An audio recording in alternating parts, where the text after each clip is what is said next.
Саламатсыздар ма оқушылар? Бүгінгі сабағымызды бастаймыз. Бүгінгі сабағымыздың тақырыбы тоғызқұмалақ ойыны.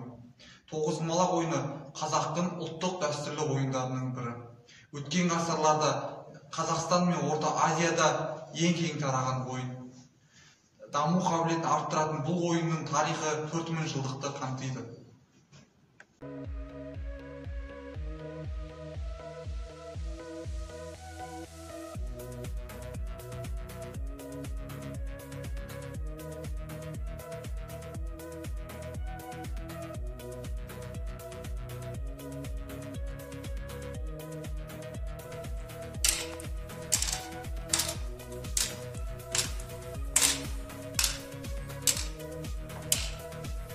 Тоғызқұмалақ ойыны өткен ғасырларда қазақ даласында ең көп тараған ойын.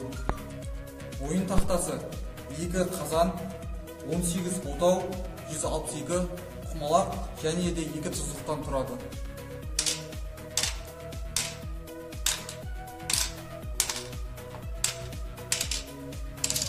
Таратқан құмалақ қарсылас командаға жұп болса, ұтып алынып қазандыққа салынады.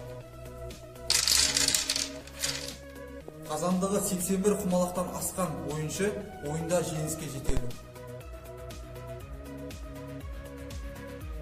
Тоғызқұмалақ ойыны адамның ойлау қабілетіне, математикалық, логикалық қабілеттердің дамуына үлес қосады.